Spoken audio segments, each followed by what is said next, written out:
أعوذ بالله من الشيطان الرجيم. بسم الله الرحمن الرحيم. إن الحمد لله نحمده ونستعينه ونستغفره ونعوذ بالله من شرور أنفسنا وسيئات أعمالنا. من يهده الله فلا مضل له ومن يضلل فلا هادي له، وأشهد أن لا إله إلا الله وحده لا شريك له، وأشهد أن محمدا عبده ورسوله صلى الله عليه وآله وسلم تسليما كثيرا. أما بعد، د سرور کائنات صلى الله عليه وآله وسلم ژوند درېمه فتح.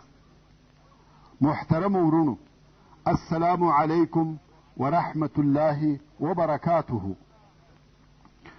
په تیره دوهمه فته کې موږ د رسول الله صلی الله علیه و آله وسلم د مبارک میلاد زیری او عجب حالات بیانول، او ومویل چې د ده صلی الله علیه و آله وسلم د مور د حمل موده بې دردو او تکالیف وه،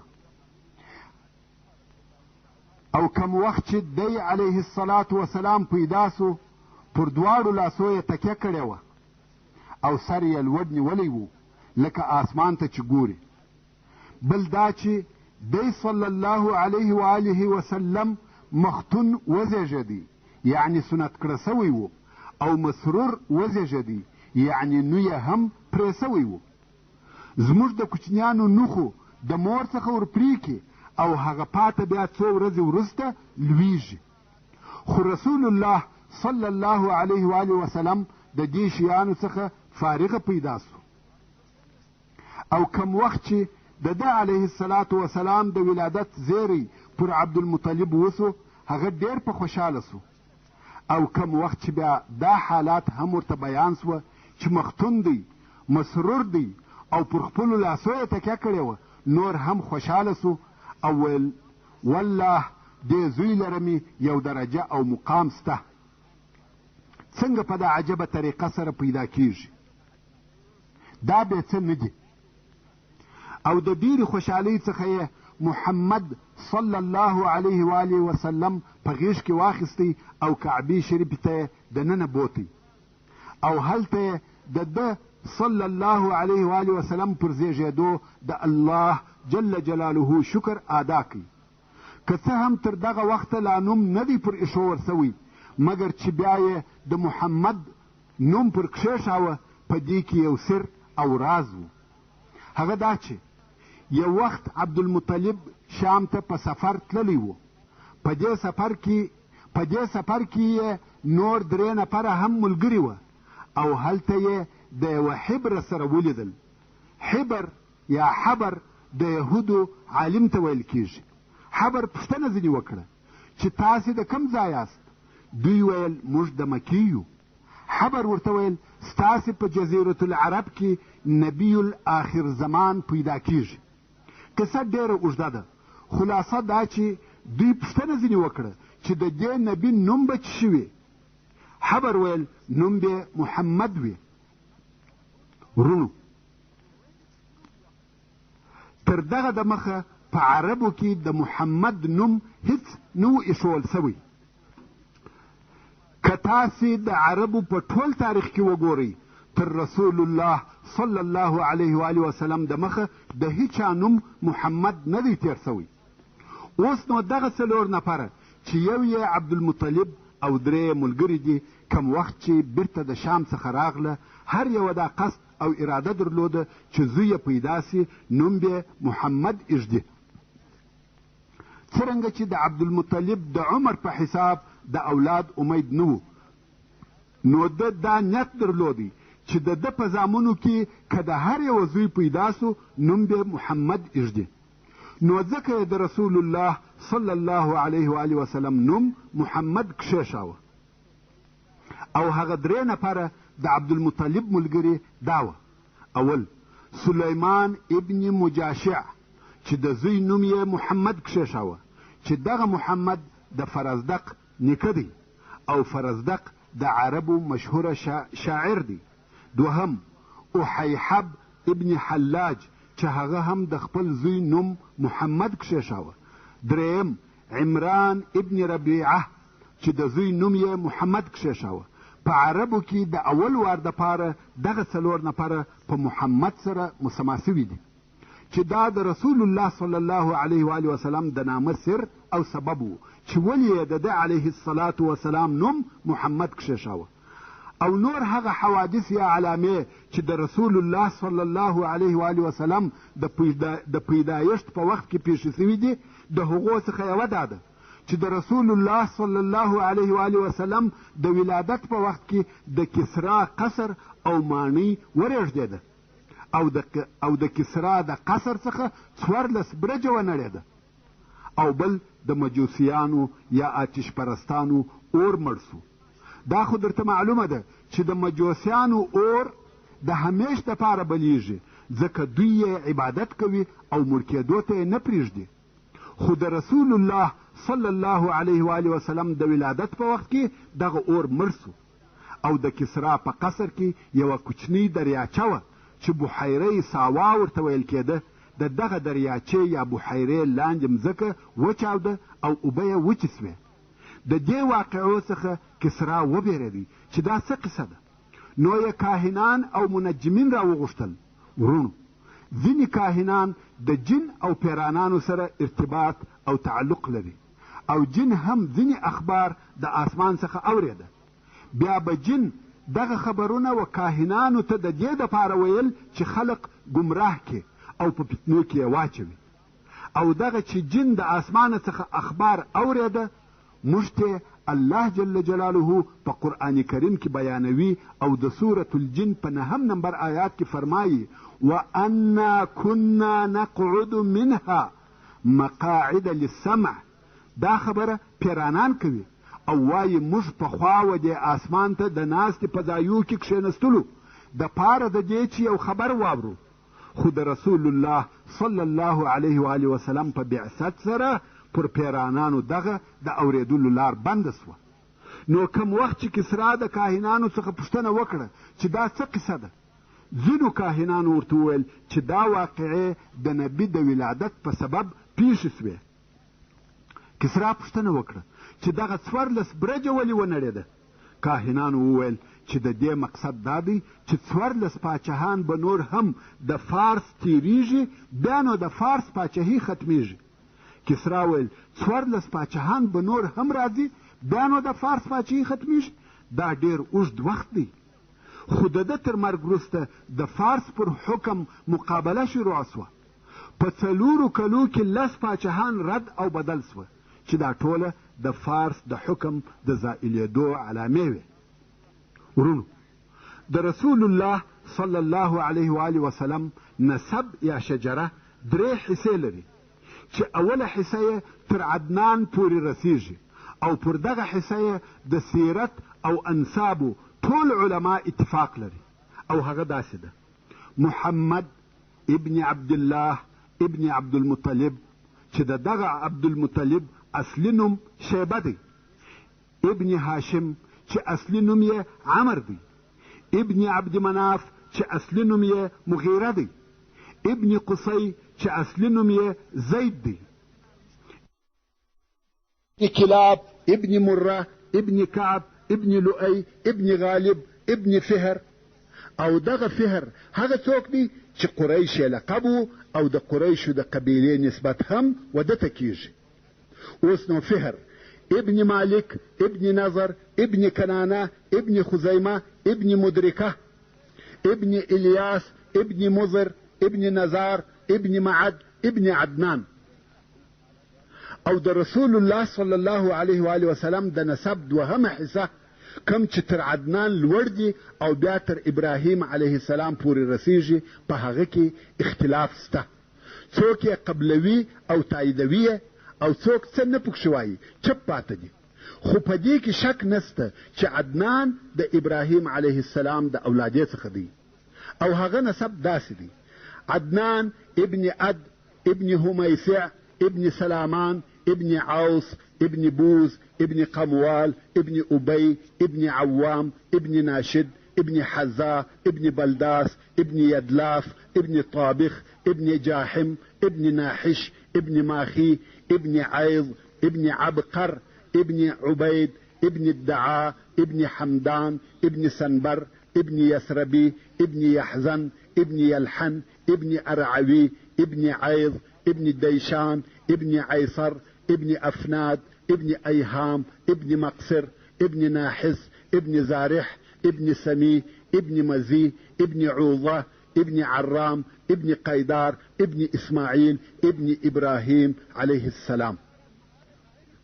او د رسول الله صلی الله علیه و آله وسلم د نسب درېمه حصه چې د ابراهیم علیه السلام څخه لوړ بیا تر آدم علیه السلام پورې رسیږي، او دا هغه حصه ده چې بې له شکه ځینې غیر صحیح شیان پکښې داخل سوي دي، او هغه داسې ده: ابراهیم علیه السلام ابن تارح چې نوم یې آزر دی، ابن ناحور ابن ساروع ابن راعو ابن فالخ ابن عامر ابن شالخ ابن أرفخشد ابن سام ابن نوح عليه السلام ابن لامك ابن متوشلخ ابن أخنوخ ويلكيجي ابن أخنوخ ويلكيجي چې دغه أخنوخ إدريس عليه السلام دی. بيانو إدريس ابن يرد ابن مهلائيل ابن قينان ابن آنوشا ابن شيس ابن آدم عليه السلام. دا خو د رسول الله صلی الله علیه و آله وسلم شجره یا د نسب بیان سو.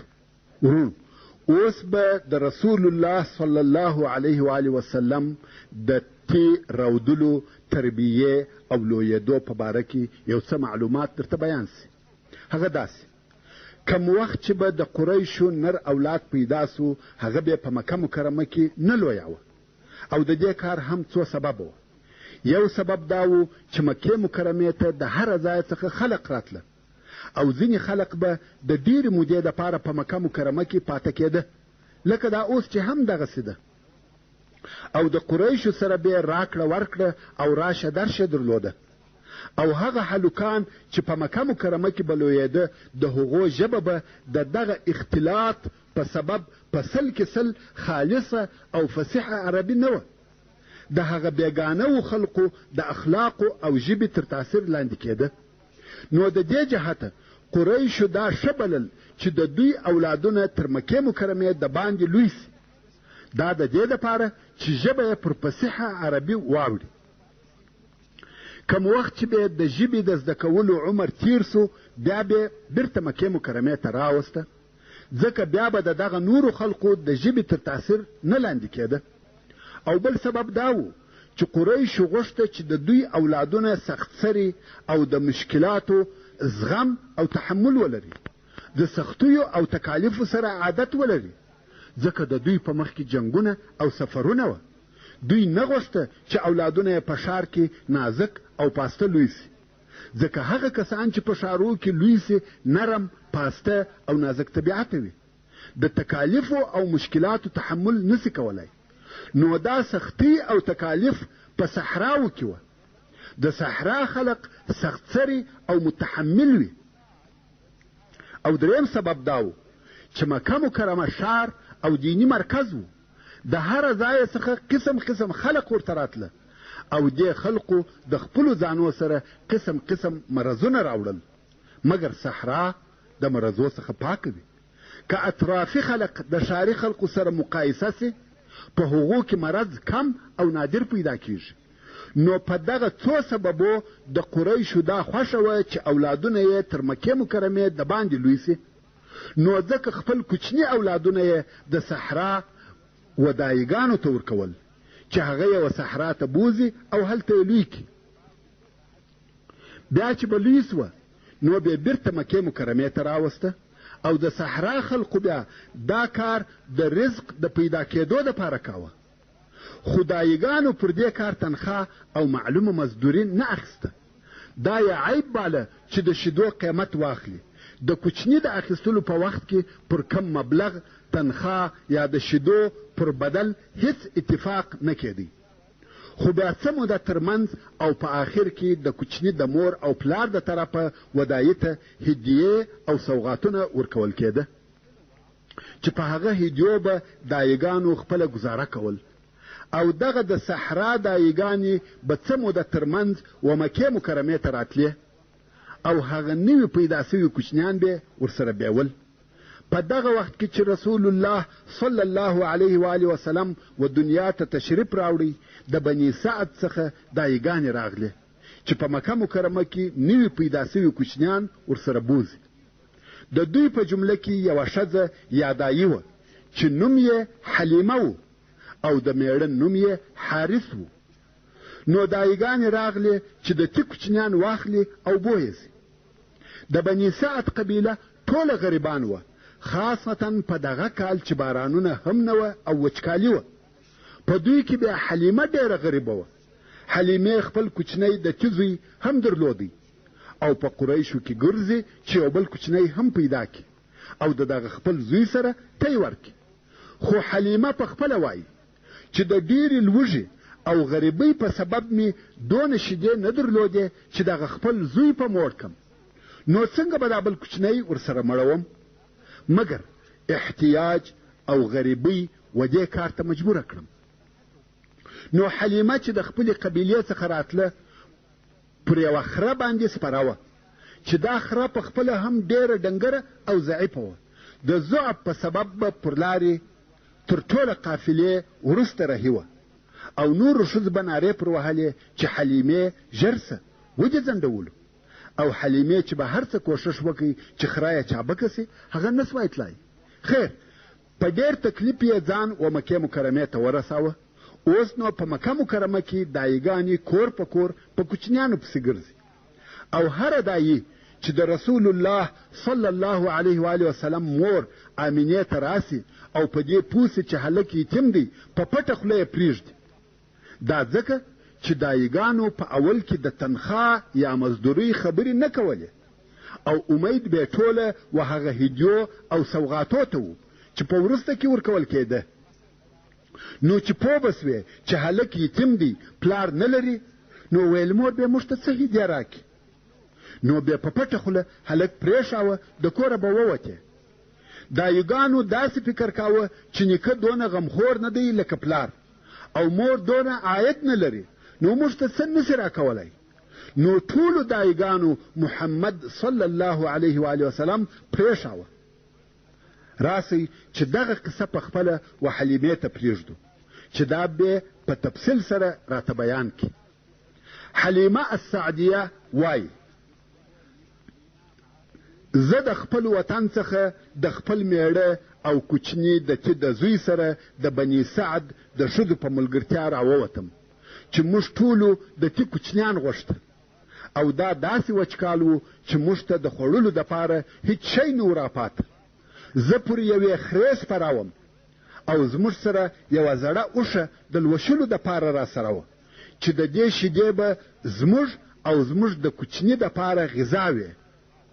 خو هغې هم په والله د لوږې یو څاڅکی شیدې نه کولې او موږ ټوله شپه د خپل کوچني د ژړا د لاسه خوب نه سوای کولی چې د لوږې به یې ژړل. نه زما په تکې څه وه چې دی په موړ سي او نه زموږ اوښې شیدې کولې چې واده ته یې ورکړو او موږ ټوله د باران په امید وو چې بارانونه وسي او کال آباد سي. خیر زه پر دغه خپله خره راووتم چې د خپلو ټولو ملګرو دپاره تکلیف او دردسر وم ځکه زما خره ډنګره او د ضعف د لاسه پر لارې نه سوای تلای. د ملګرو به مې دغه نارې وې چې حلیمې ژر سه او ژر سه. خیر مکې مکرمې ته راورسېدو او موږ ټوله په کورو کې په کوچنیانو پسې ګرځو. په موږ ټولو کې داسې ښځه نه وه چې و هغې ته دې د محمد صلی الله علیه و آله وسلم د اخیستلو نه وي ویل سوي، خو چې دا به یې ورته وویل چې یتیم دی هر یوې پرېښاوه. ځکه موږ د کوچني د پلار څخه د هدیو او تحفو امید درلودی، خو کوم وخت چې به دا راته وویل سوی چې هلک یتیم دی نو موږ به ویل چې مور او نیکه به یې څه راکړي. نو موږ ټولو په دغه سبب نه اخیستی. په آخر کې په موږ ټولو کې یوه ښځه هم نسوه پاته چې یو کوچنی دې پیدا نه کړي بې له ما څخه. اوس چې موږ بیرته تر مکې مکرمې د باندې خپل د اړولو ځای ته راغلو او و بني سعد ته مو د تلو اراده سوه، نو ما و خپل خاوند ته وویل په والله زما دا نه ده خوښه چې زما ټولو ملګرو ښځو دې کوچنیان پیدا کړي وي او زه دې بې کوچني ولاړه سم. زه و هغه یتیم کوچني ته ورځم او هغه اخلم. میړه مې ویل ښه دی ورسه وایې اخله، شاید چې دغه یتیم زموږ دپاره د برکت سبب سي. نو وایي ورغلم او محمد صلی الله علیه و آله وسلم مې راواخیستی او د ده د اخیستلو بل هیڅ سبب نه و بې له دې څخه چې ما بل کوچنی نه کوي پیدا.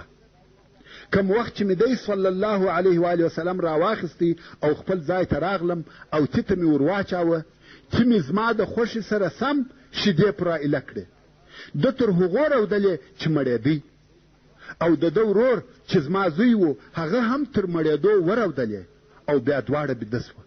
حال دا چې زموږ کوچنی تر دغه د مخه د لوږې نه سوی بیدېدلی. او بیا مې میړه و هغه زړې اوښې ته ور ولاړ سو چې ویل وشي. د اوښې څخه یې دونه شیدې ولوشلې چې ما او ده تر مړېدو وڅښلې. دا شپه ښه په خیر راباندې تېره سوه. حلیمه وایي په سهار کې زما ملګرو ښځو راته ویل یا حلیمه په والله مبارک او د برکته ډک کوچنی دې اخیستی دی. ما ویل زما هم دغه امید دی. حلیمه وایي په دغه سهار زه پر هغه خپلې خرې سپره سوم، محمد مې هم را سره واخیستی او د خپل کلي پر طرف رهي سو. په والله خره مې زما تر ملګرو دونه د مخه سوه چې د هغو خره نه سوای پسې رسېدلی، تر څو چې ملګرو مې راته ویل یا حلیمه یو څه صبر وکړه، آیا دا ستا هغه خره نه ده چې د هاخوا پر راغلې؟ ما ویل په والله هغه ده. دوی ویل په والله یو څه ورته پیښه ده. حلیمه وایي بیا نو موږ و بني سعد ته و خپلو کورو ته ورسېدو او د الله تعالی په مځکو کې د باران د نه کېدو په سبب زموږ تر ځای وچ ځای نه و. خو بیا هم زما پسونه چې به راغله ماړه او غولانځې به د شیدو ډکې وې. موږ به خپلې میږې لوشلې او شیدې به مو څښلې، خو بل چا د خپلو پسو څخه یو څاڅکی شیدې نه سوای لوشلی او نه د میږو په غولانځو کې څه وه. تر داسې اندازې چې زموږ د کلي خلقو به و خپلو شپنیانو ته په قهر او غضب سره ویل تاسې پسونه و وښو ته نه بیایاست، پسونه هلته بیایاست چیرې چې د حلیمې پسونه پیول کیږي. چوپانانو به ورته ویل په والله زموږ او د حلیمې پسونه یو ځای ګرځي. خو بیا به هم د دوی پسونه وږي راغله او یو څاڅکی شیدې به نه کولې، خو زموږ پسونه به ماړه او د میږو غولانځې به د شیدو ډکې وې. زموږ دغه حال و. د الله جل جلاله د طرفه خیر او برکتونه راباندې اورېدل. څو 2 کاله تېر سوه. حلیمه وایي د محمد صلی الله علیه و آله وسلم جسم او بدن نسبت و نورو کوچنیانو ته مخالفه وده او پرورشت کاوه. د عمر یې 2 کاله لا نه و پوره سوي، داسې معلومېدی لکه د 5-6 کالو هلک. صحت او عافیت یې کامل او سالم و. په خبرو کې یې فصاحت و، خبرې یې سمې او پوره کولې. کم وخت چې د ده علیه الصلاة وسلام 2 کاله پوره سوه، مور ته مو وروستی او عادت هم دا و چې دایګانو به هلکان پس له 2 کلو خپل مور او پلار ته وروستل. خو ځینو پلرو به د 2هم وار دپاره بیا دغه کوچنی ودایي ته ورکوي چې څه موده دې نوره هم په صحرا کې تېره کړي، او ځینو خلقو به پر دغه 2 کلو بس کړه. نو اوس حلیمې هم محمد صلی الله علیه و آله وسلم و مکې مکرمې او خپلې مور ته راوستی، مګر کوشش کوي چې بیرته یې د ځانه سره بوزي. خو د رسول الله صلی الله علیه و آله وسلم مور امینه ورته وایي بس ته دلې دې وي، او حلیمه ورته وایي دلته ګرمي ده، مرضونه دي، دی تر اوسه ښه نه دی لوی سوی، څه موده به نور هم را سره بوزم. حلیمه وایي موږ دا کوشش کاوه چې بیرته یې را سره بوزو، ځکه موږ په ده کې هغه برکتونه لیدلي وه څو په آخر کې مو د محمد صلی الله علیه و آله وسلم مور راضي کړه چې بیا یې را سره بوزو، او 2هم وار مو بیا بني سعد ته راوستی. ورونو دلته به ستاسې د معلوماتو د زیاتوالي دپاره د رسول الله صلی الله علیه و آله وسلم رضاعت او رضعي ورونه او خوندې در وښول سي. اول هغه څوک چې رسول الله صلی الله علیه و آله وسلم ته یې پس له د ده د مور څخه تی ورکړی دی هغه ثویبه ده چې د ابولهب ازاده سوې منځه وه چې هغې د خپل زوی سره چې مسروح نومېدی تی ورکړي او دغې ثویبې تر رسول الله صلی الله علیه و آله وسلم د مخه و حمزه رضی الله تعالی عنه ته هم تی ورکړی و چې په دې حساب سره حمزه رضی الله تعالی عنه چې د رسول الله صلی الله علیه و آله وسلم اکاو او رضعي ورور یې هم سو او دغه ثویبې په وروسته کې و ابو سلمه رضی الله تعالی عنه ته هم تی ورکړی دی. نو ابو سلمه رضی الله تعالی عنه هم د رسول الله صلی الله علیه و آله وسلم رضعي ورور سو او د رسول الله صلی الله علیه و آله وسلم هغه رضعي ورونه یا خوندې چې د حلیمې او حارث اولادونه وه داسې دي: عبدالله ابن حارث، انیسه بنت حارث یا انیسه بنت حارث، حذافه بنت حارث چې په شیما سره مشهوره ده، او دغه حلیمه د ابو سفیان ابن حارث ابن عبدالمطلب دایي هم وه چې ابو سفیان ابن حارث د رسول الله صلی الله علیه و آله وسلم د اکا زوی و او رضعي ورور یې هم سو. همدارنګه حلیمه السعدیه و حمزه رضی الله تعالی عنه ته هم تی ورکړی دی چې حمزه رضی الله تعالی عنه د رسول الله صلی الله علیه و آله وسلم د دوو طرفو رضعي ورور سو، یو د ثویبه د طرفه او بل د حلیمه السعدیه د طرفه. اوس به بیرته خپلې قصې ته راسو. حلیمه وایي د محمد صلی الله علیه و آله وسلم تر دوهم وار راوستلو څه موده وروسته د محمد صلی الله علیه و آله وسلم د تی یا رضعي ورور وارخطا او پزغستا خپل مور او پلار ته راغلی او ویل یې هغه زما قریشي ورور بیریږي. دوی ورته ویل څه ورته پیښه ده؟ هلک ویل 2 نفره چې سپین کالي یې اغوستې وه راغله او محمد صلی الله علیه و آله وسلم یې بېسده کوي. حلیمه او حارث د دې خبر په اورېدلو ډېر وبېرېدل او د محمد صلی الله علیه و آله وسلم و طرف ته په تلوار ورغله. که ګوري د محمد صلی الله علیه و آله وسلم د مخ رنګ بل قسم اوښتی دی.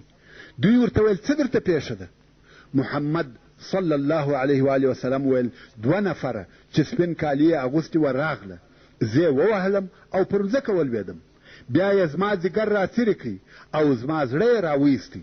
ورونو، د رسول الله صلی الله علیه و آله وسلم څخه په صحیح حدیث کې هغه چې امام مسلم یې روایتوي د انس رضی الله تعالی عنه څخه روایت دی، وایي چې رسول الله صلی الله علیه و آله وسلم د کوچنیانو سره لوبې کولې چې جبریل علیه السلام ورته راغلی. دی علیه الصلاة وسلام یې واخیستی او بېسده یې کړي او د ده علیه الصلاة وسلام سینه یې ورڅیرې کړه او زړه یې راویستی او د هغه څخه یې یوه ټوټه ایسته کړه. ویل دا ستا څخه د شیطان برخه ده. بیا یې دغه زما زړه د سرو زرو په تشت کې د زمزم په اوبو پرېولی او بیا یې بیرته د ده علیه الصلاة وسلام زړه په هغه خپل ځای کې کښېښاوه او سینه یې ور وګنډل او کوچنیان د ده علیه الصلاة وسلام و مور یعنی دایي ته په ځغستا ورغله چې محمد صلی الله علیه و آله وسلم ووژل سو. دوی ژر هلته ورغله، ویلې ده چې د ده علیه الصلاة وسلام د رنګ بڼه اوښتې ده چې د حدیث شریف لفظ داسې دی: عن انس ان رسول الله صلى الله عليه وآله وسلم اتاه جبريل وهو يلعب مع الغلمان فأخذه وصرعه فشق عن قلبه فاستخرج القلب فاستخرج منه علقة فقال هذا حظ الشيطان منك، ثم غسله في طست من ذهب بماء زمزم ثم لامه ثم أعاده إلى مكانه. وجاء الغلمان يسعون إلى أمه يعني ظئره فقالوا إن محمدا قد قتل فاستقبلوه وهو منتقع اللون رواه مسلم. دلته د دې واقعې په لیدلو حلیمه ډیره وبېرېده او خپل میړه حارث ته وویل شاید دغه نفر د پیرانانو څخه وي. موږ باید دغه هلک د مخه تر دې چې څه ورته پېښه سي و خپلې مور ته ورولو. نو یې محمد صلی الله علیه و وسلم مکې مکرمې او خپلې مور ته وروستی. ویل دا دی ستا زوی مو جوړ روغ صحیح او سالم درته راوستی. د ده علیه الصلاة وسلام مور په تعجب کې سوه. ویل سبب څه دی چې راموستی؟ تاسې خو په هغه بل وار ډېر کوښښ کاوه چې در سره بویه ځي او اوس مو په خپله راوستی؟ حلیمې ویل نه ویل کېږي، د دنیا شی او بدي دي، سبا به یو تکلیف ورته پېښ سي او ته به موږ ملامتوې، خو اوس مو صحیح سالم راوستی. آمینې ویل یا یو سبب سته او حال به راته وایاست. خو حلیمه آخر مجبوره سوه او د هغه نفرو قصه یې ورته وکړه. آمینې ویل تاسې پر ده د جن څخه وبېرېدلاست؟ دوی ویل هو. آمینې ویل یا هیڅکله وده ته جن نسي ورسېدلی، ځکه ما د ده د ولادت په وخت کې خوب ولیدی چې یو څوک راته وایي ووایه اعیذک بالله الواحد من شر کل حاسد. قسم دی چې وده ته جن او شیطان نسي ورسېدلی. خیر، حلیمه بیرته و بني سعد ته ولاړه او محمد صلی الله علیه و آله وسلم د خپلې مور سره پاته سو. کم وخت چې د محمد صلی الله علیه و آله وسلم عمر و 6 کلو ته ورسېدی، د رسول الله صلی الله علیه و آله وسلم مور د خپل وفات سوي میړه سره د وفا په سبب دا خوښه وبلل چې د هغه د قبر زیارت چې په یثرب کې وکړي. نو د مکې مکرمې څخه رهي سوه او 500 کیلومتره لار یې مزل وکړي څو و یثرب ته ورسېده او د دې سره په دې سفر کې د دې کوچنی زوی محمد صلی الله علیه و آله وسلم او د دې خادمه ام ایمن او د دې خسر عبدالمطلب ملګري وه. یوه میاشت یې په مدینه منوره کې تېره کړه. د هاخوا چې بیرته مکې مکرمې ته راتله د لارې په شروع کې مریضه سوه او په ابوا کې وفات سوه. ابوا د مکې مکرمې او مدینې منورې په مابین کې د یو ځای نوم دی او په دغه وخت کې د رسول الله صلی الله علیه و آله وسلم عمر 6 کاله او د عبدالمطلب سره بېله موره مکې مکرمې ته راغلی. اوس نو محمد صلی الله علیه و آله وسلم د مور او پلار د دواړو د طرفه څخه یتیم سو. تربیه او روزنه یې د ده نیکه عبدالمطلب پر غاړه واخیسته. دلته نو د رسول الله صلی الله علیه و آله وسلم په ژوند کې نوې مرحله شروع سوه. سبحان الله، تاسې یو څه فکر وکړئ، د دغه کارو څخه الهي مقصدونه وه، الهي حکمتونه پکښې کې وه. تر ولادت د مخه یې پلار وفات سو، عمر یې 6 کاله دی، مور یې وفات سوه او اوس د نیکه په کور کې تربیه کیږي. محترم ورونو، په دغه بحثو کې مو دا وویل چې عربو د مخه تر اسلام د جاهلیت په وختو کې څونه ناوړه کارونه کول، حتی ژوندي انسانان یې ښخول. او بیا مو د رسول الله صلی الله علیه و آله وسلم معزز او مشرفه نسب درته بیان کړي چې د شریف او محترم نسب خاوند و، ځکه چې د الله جل جلاله اراده هم داسې وه چې د ده علیه الصلاة وسلام نسب باید شریف او لوړ وي. دا د پاره د دې چې څوک د نسب پیغور ورنکي او خلق په ده علیه الصلاة وسلام باور او اعتماد ولري. او بل دی علیه الصلاة وسلام باید قوي قوم ولري چې دغه قوم یې د دشمنانو او تجاوزګرانو د تجاوز او تیري څخه وساتي. او همیشه پیغمبران هم داسې وي چې په قوي او معززه قوم کې پیدا کیږي او په هغه خپل قوم کې مبعوث کیږي چې د دې څخه مقصد هم دا دی چې په خپل قوم وساتل سي.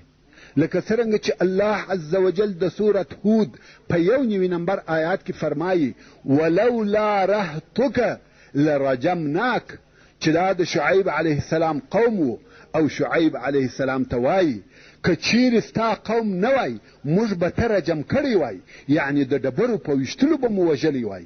نو که یو پیغمبر د یو عادي نسب څخه وي یا قوم ونه لري، د هغه نبي ازارول د خلقو دپاره ډېر اسانه وي. او تاسې به په راتلونکي بحث او بیان کې ووینئ چې دغه د نسب شرافت د دې سبب وګرځېدی چې د یوه طرفه خلقو د رسول الله صلی الله علیه و آله وسلم احترام کاوه او اعتماد یې پر درلودی، او د بله طرفه خلق د ده د آزاره څخه منع کول. او بیا مو د رسول الله صلی الله علیه و آله وسلم د ولادت بیان درته وکړي چې کومې معجزې او کرامتونه د ده علیه الصلاة وسلام د ولادت سره یو ځای وه. دا هم د دې دپاره چې و خلقو ته د ده علیه الصلاة وسلام د راتګ زیري ور معلوم سي. که څه هم د ده علیه الصلاة وسلام د راتګ علامې په پخواني آسماني کتابو کې ډېرې وې، خو سربیره پر هغه حوادث چې د ده علیه الصلاة وسلام د ولادت سره یو ځای پېښ شوه، په دې ټولو کې د خاتم النبیین صلی الله علیه و آله وسلم د راتګ اشارې وې. او بیا مو د ده صلی الله علیه و آله وسلم د یتیم کېدو حال بیان کړي. د مخه تر دې چې و دنیا ته تشریف راوړي د پلار د طرفه یتیم سو، او کم وخت چې عمر 6 کلو ته ورسېدی د مور د طرفه هم یتیم سو. دا ټوله د الله جل جلاله اراده وه. علماء کرام د ده علیه الصلاة وسلام د یتیم کېدو دپاره ډېر سببونه بیانوي، چې یو د هغو څخه دا دی چې ده چې په ده صلی الله علیه و آله وسلم کې رحمت، شفقت او مهرباني پیدا سي. ولې؟ که څوک د یتیموالي په حالت کې په خپله ژوند وکړي، هغه داسې نه وي لکه اورېدلي چې وي. په عربي کې مثال دی، وایي لیس الخبر کالمعاینه، اورېدل داسې نه دي لکه لیدل. شنیده کی بود مانند دیده. دا چې یو سړی د یتیم پر سر لاس تیر کی، دا چې یو سړی د یتیم پر سر لاس تیر کی یا د یتیم سره کومک وکړي، هغه داسې نه دی لکه خپل ژوند چې په یتیمواله پر تیر سوی وي. د دې دوو په مابین کې ډېر زیات فرق دی. نو الله جل جلاله په دغه یتیمواله سره دی علیه الصلاة وسلام رحیم او مهربانه تربیه کوي، لکه څرنګه چې په حدیث شریف کې رسول الله صلی الله علیه و آله وسلم فرمایي ادبني ربي فاحسن تعدیبي، یعنی زما رب ادب او تربیه راکړه او په ښه ادب سره مؤدبه کړم. نو تربیه یې الهي وه او الله جل جلاله ښه ادب او ښه اخلاق ورکړه. او د ده علیه الصلاة وسلام د ژوند دغه حالات تصادفي او د ژوند پیښې نه دي، بلکې د دې شیانو د پیښېدو تر شا لوی مقصدونه وه. علماء کرام د ده علیه الصلاة وسلام د یتیموالي نور سببونه هم وایي، خو زه د بحث د اوږدوالي د بیرې د هغو تر بیانولو تیریږم. او دا بیان مو هم درته وکړي چې رسول الله صلی الله علیه و آله وسلم په صحرا کې تربیه سو، او د صحرا د تربیې فایدې مو هم بیان کړې چې اول صحت او عافیت دی، او بل د مشکلاتو تحمل دی. رسول الله صلی الله علیه و آله وسلم په ناز او نعمتو کې نه دی لوی سوی. دا د دې دپاره چې د سختیو او مشکلاتو د زغملو قدرت ولري. که تاسې د رسول الله صلی الله علیه و آله وسلم وراتلونکي ژوند او حالاتو ته وګورئ، وبه وینئ چې د ده صلی الله علیه و آله وسلم ټول عمر په جهاد، عبادت، تکالیفو او آزارو تیر سوی دی. او بل د صحرا د ژوند څخه د ژبې فصاحت او بلاغت حاصلیږي. د ښاري خلقو ژبه ګډوډه وي، او رسول الله صلی الله علیه و آله وسلم فصیح ترین د خلقو، چې دا هم د بني سعد د ژوند په سبب وه. ځکه رسول الله صلی الله علیه و آله وسلم په خپله فرمایي کم وخت چې ابوبکر صدیق رضی الله تعالی عنه و رسول الله صلی الله علیه و آله وسلم ته وویل یا رسول الله ما تر تا فصیح نه دی لیدلی، رسول الله صلی الله علیه و آله وسلم وفرمایل څنګه به داسې نه وي یا ابابکر، زه د قریشو څخه یم او په بني سعد کې تربیه سوی یم. ورونو، اول قریش په خپله فصیح وه، او بل بني سعد هم په فصاحت کې شهرت درلودی. ورونو، رسول الله صلی الله علیه و آله وسلم غریب او مسکین لوی سو، مال یې نه درلودی. هو محمد صلی الله علیه و آله وسلم په نسب مشرفه او معزز دی، خو د مال خاوند نه او د دې سبب چې د ده کورنۍ مال نه درلودی دا و چې د عبدالمطلب کورنۍ د حاجانو د خوړو او چښلو مسؤله وه. یعنی د حاجانو دغه مصارف چې رفاده او سقایه ورته ویل کېده د دوی پر غاړه وه، نو ځکه زیات مال نه ورسره پاته کېدی. د سخا او ډوډۍ ورکولو په سبب د دوی سره هیڅ مال نه و او سخیان همیشه غریبان وي.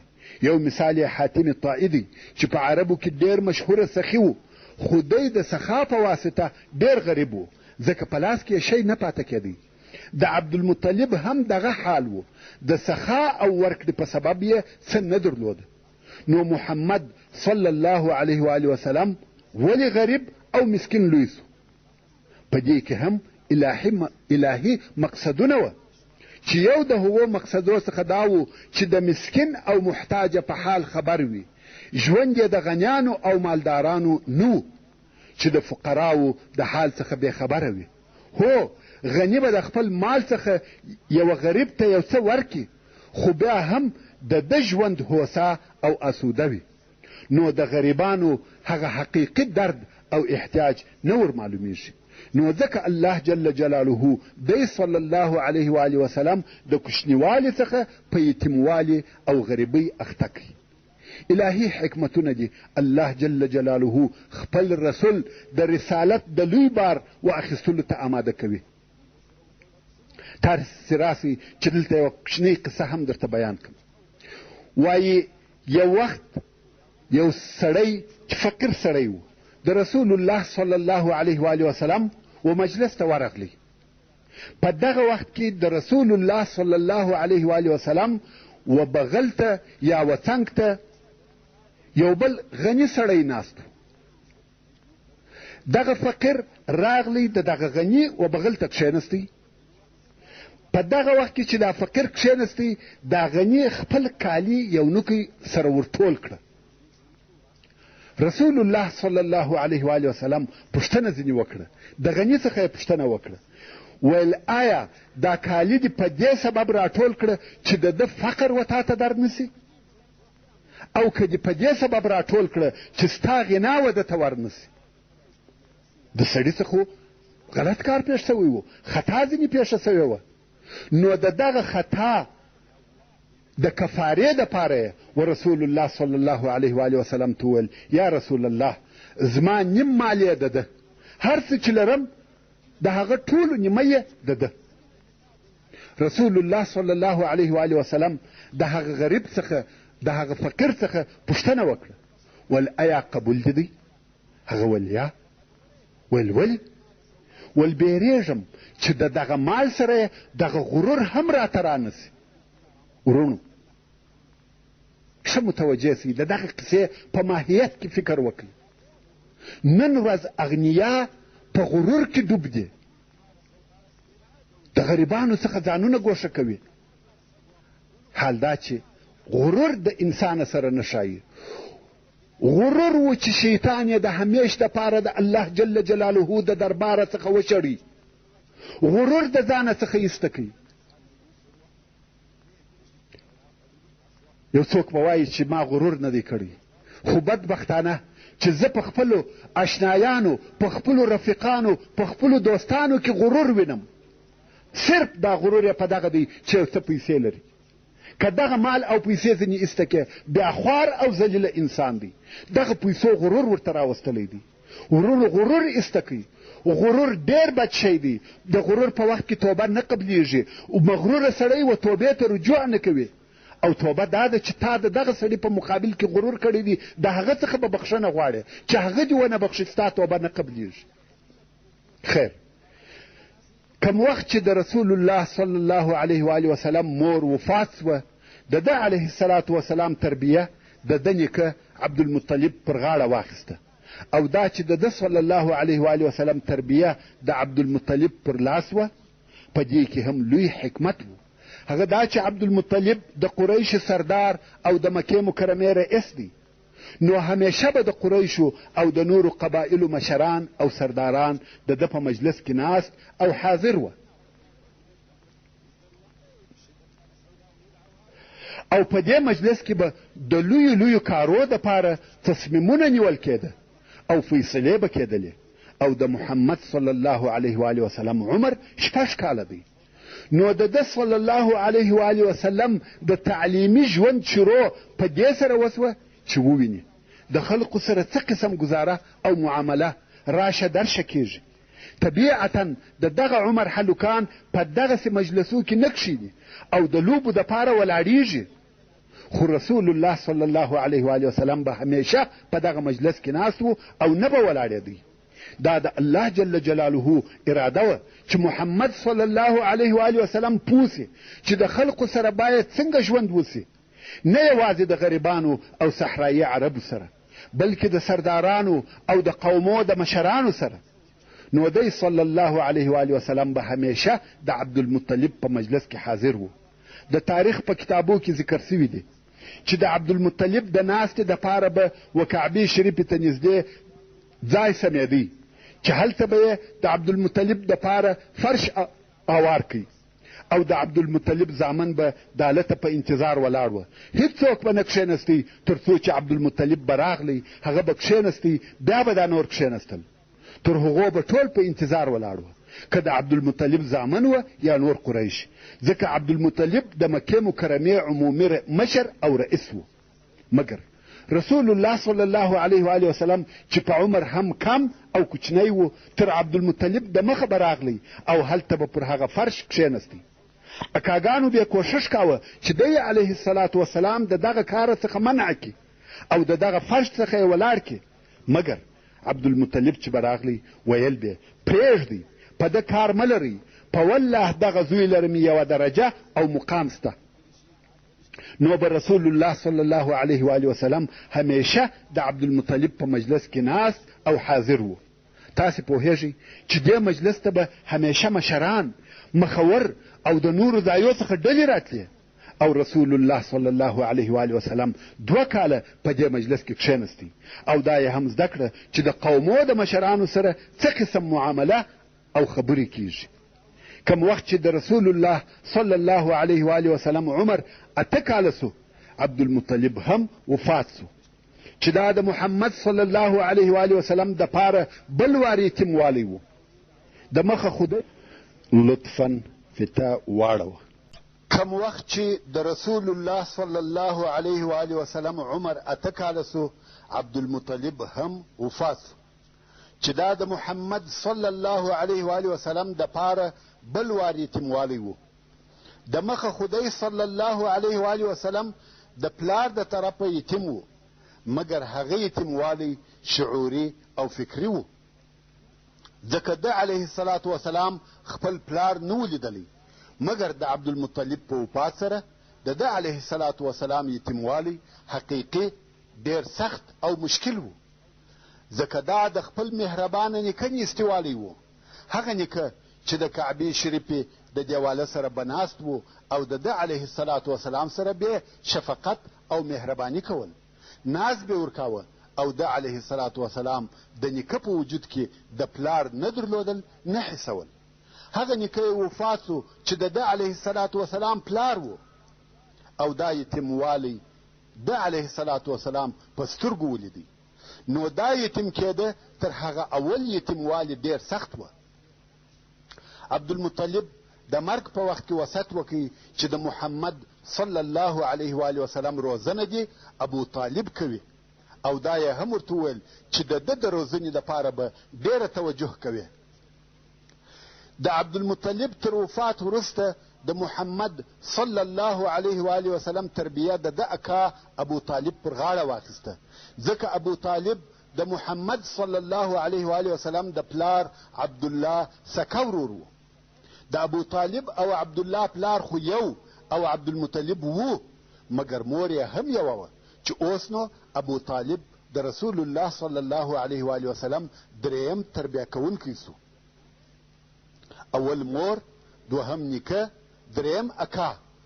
او د عبدالمطلب تر وفات وروسته د مکې مکرمې مشرتوب هم د ابو طالب پر غاړه سو، مګر ابو طالب تر عبدالمطلب ډیر غریب و، نو به د ابو طالب اولادو د خپل پلار سره د خرڅ او مصرف په پیدا کولو کې کومک کاوه. کم وخت چې محمد صلی الله علیه و آله وسلم ولیده چې ابو طالب غریب دی، حتی د خپلو اولادو نفقه نسی پیدا کولی، نو ده علیه الصلاة وسلام هم په کار شروع وکړه چې هغه د پسو چوپانی وه. او دا معلومه خبره ده چې چوپانی تر ښار د باندې وي، نو رسول الله صلی الله علیه و آله وسلم به د شپې او ورځې تر مکې مکرمې د باندې پاته کېدی، چې په دغه چوپانی کې د یوه طرفه هغه د صحرا ژوند شروع سو، چې د هغه فایدې مو د مخه درته بیان کړي دي، او د بله طرفه په خپله چوپانی هم ډیرې فایدې لري چې علمای کرام یې داسې بیانوي. اول، پر حیواناتو مهرباني، چې دا خوی په رسول الله صلی الله علیه و آله وسلم کې موجود و. رسول الله صلی الله علیه و آله وسلم یوازې دا نه چې پر انسانانو مهربانه و، بلکې حیواناتو هم د ده علیه الصلاة وسلام د رحمت او مهربانۍ څخه حصه حاصله کړې ده، چې دغه رحم په شرعي احکامو کې ډیر واضح او ښکاره دی. مثلا د حیوان د حلالولو دپاره به چاړه تېروي، یو حیوان به د بل حیوان و مخ ته نه حلالیږي، او داسې نور. په چوپانی کې حلم او صبر حاصلیږي، پسونه شاوخوا پاشل کیږي، د هغو د راټولولو او یو ځای کولو طریقه زده کیږي. پسونه باید د دشمن څخه وساتل سي، چې دا ټوله د امت د یو ځای کولو او ساتلو دپاره تجربې وي. او رسول الله صلی الله علیه و آله وسلم دا هم زده کړه چې خپل مصرف په خپل لاس پیدا کړي. تر اوسه خو یې اعتماد د مور یعنی که پر نفقه و، خو اوس یې د خپل لاس په کار کولو او مصرف پیدا کولو شروع وکړه. نو ده علیه الصلاة وسلام د اته کلنۍ څخه په چوپانی شروع وکړه، او تر هغو یې دا کار کاوه چې عمر یې تقریبا 21 کلو ته ورسېدی. البته په مابین کې د یو څه مودې دپاره به پاته سوی وي، او دغه چوپانی د ده علیه الصلاة وسلام د عمر ډیره موده په بر کې ونیول. رسول الله صلی الله علیه و آله وسلم فرمایي: ما من نبی الا ورع الغنمه، یعنی داسې نبی نسته چې د پسو چوپانی یې نوي کړې. نو دا وظیفه ټولو انبیاو علیهم السلام پر ځای کړې ده. علمای کرام د چوپانی په پایدو کې یوه هم دا بیانوي او وایي: کم نفر چې په دشت کې د پسو په پیولو مشغول وي، نو دی تنها وي، او تنهایی سړی و چرت او فکر ته پرېږدي. نو په آسمانو، ستورو، لمر او سپوږمۍ کې فکر وهي، دی برابر نظام او الهي قدرتو ته ګوري چې دغه افکار د انسان د روح د صفایي او پاکوالي سبب ګرځي. مګر کم کسان چې په ښارو کې اوسیږي، هغه په تګ او راتګ مشغوله وي، دا ولاړی هغه راغلی، نوي نوي خبرې او حوادث اوري، فکر یې ګډ وډ وي. انسان د الله عز وجل په قدرتو کې و فکر وهلو ته نه فارغه کیږي. نو دا هم د دشت او صحرا فایده وه چې رسول الله صلی الله علیه و آله وسلم یې و فکر کولو ته فارغه کوي. په دغه وخت کې چې رسول الله صلی الله علیه و آله وسلم په چوپانی مشغول و، ابو طالب د تجارت په کار اخته و. کم وخت چې د رسول الله صلی الله علیه و آله وسلم عمر 12 کلو ته ورسېدی، په دغه وخت کې ابو طالب قصد درلودی چې شام ته په تجارت ولاړ سي. قافله تیاره سوه، خو کم وخت چې ابو طالب د تلو اراده وکړه، رسول الله صلی الله علیه و آله وسلم ورته ټینګ سو چې ما هم در سره بوځه.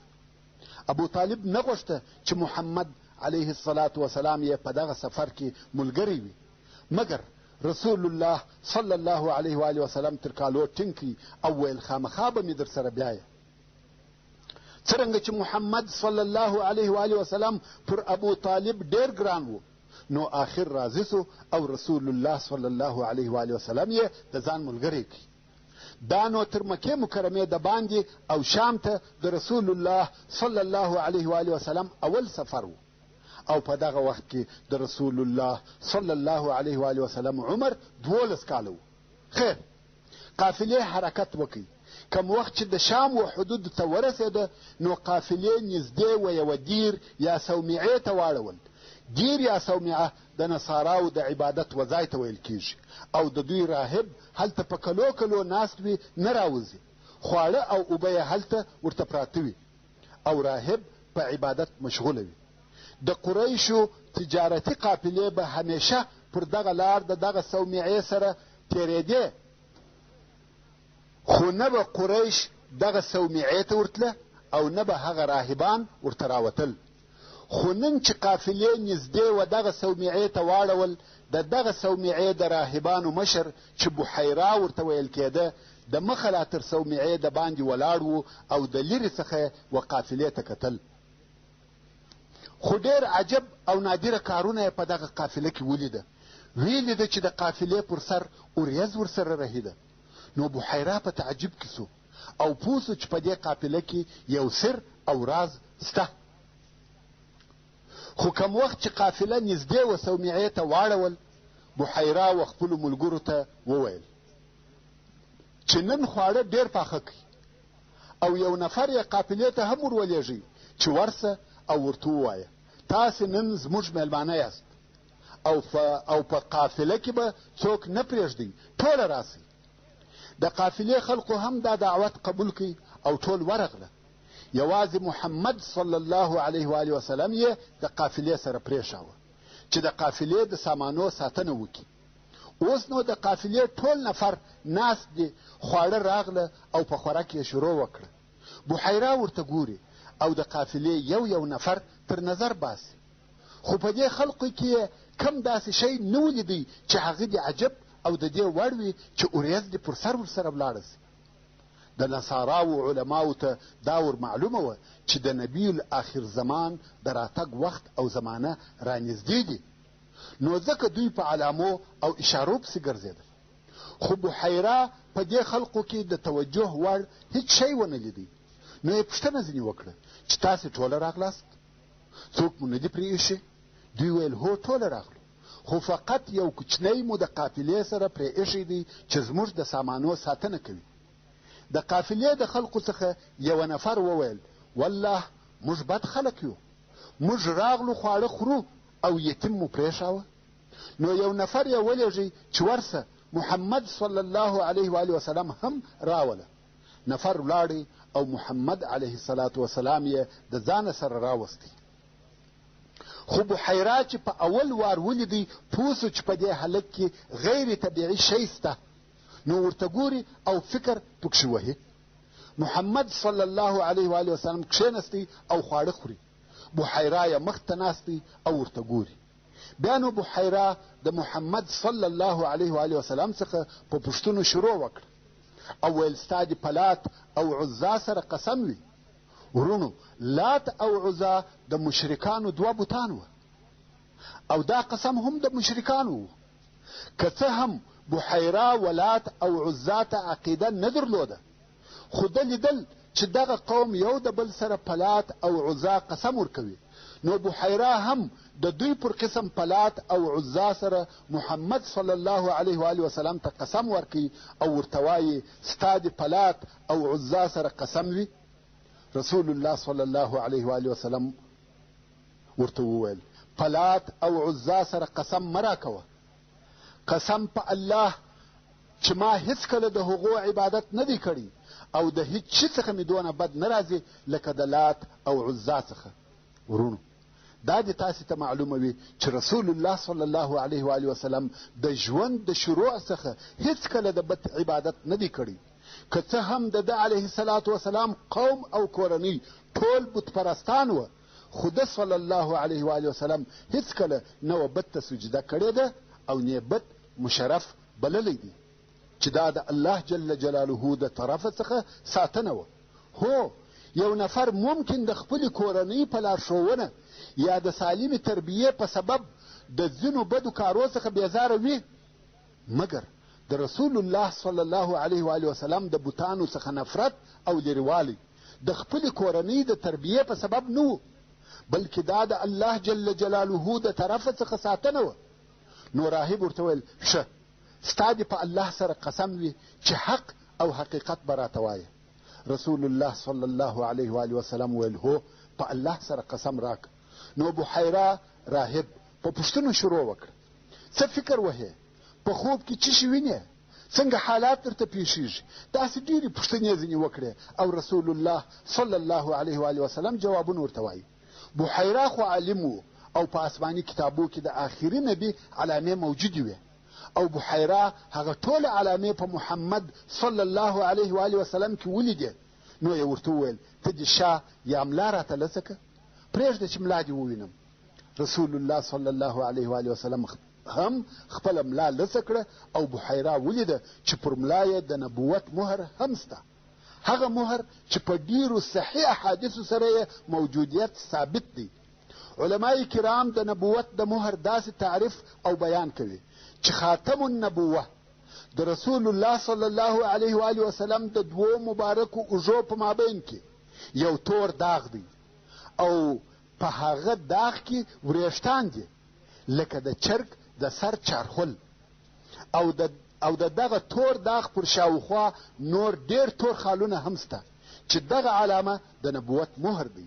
او بحیرا دغه علامه ولیده او ویې پیژنده. نو یو ابو طالب ته مخ ور واړاوه، ویل دا هلک دې څه دی؟ ابو طالب ویل دا مې زوی دی.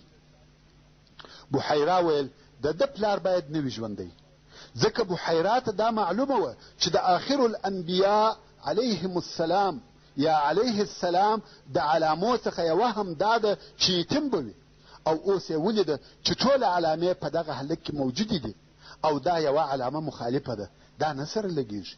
نو ځکه یو ابو طالب ته وویل دی باید پلار ونه لري. ابو طالب ویل هو، دی زما وراره دی. بحیرا د ځان سره وویل اوس صحیح سوه. نو یې ابو طالب ته وویل چې وراره دي بیرته مکې مکرمې ته بوځه، که شام ته در سره ولاړ سي هلته یهود پیژني او کې وپیژندی ضرر ورسوي. ابو طالب هم پر خپل وراره وبېرېدی. نو ابو طالب په خپله نه ورسره راوګرځېدی، خو یو بل نفر یې ورسره ملګری کوي او محمد صلی الله علیه و آله وسلم یې بیرته مکې مکرمې ته راوستی او دا سفر یې پوره نسو. ورونو دغه د بحیرا قصه هم د رسول الله صلی الله علیه و آله وسلم د نبوت د علامو څخه یوه لویه علامه ده. او یوه بله علامه هم دا ده چې ځینې وختونه به و مکې مکرمې ته ځینې خلق راتله چې دغه خلقو ته اهل الفراسه ویل کېده او دې خلقو یو علم حاصل کړی و چې و هغه علم ته هم علم الفراسه ویل کېږي، چې د دغه علم په واسطه به دغه عالمانو و یو چاته وکتل د هغه نفر د مستقبل یا راتلونکي ژوند ځینې حالات به ورته بیانول او ډېر حالات به تر یوې اندازې صحیح او رښتیا راوتل، ځکه دا علم دی چې د هغه تعلیم کېږي او غیب ویل نه دی. حتی امام شافعی رحمه الله هم 15 کاله د دغه علم تعلیم کړی دی.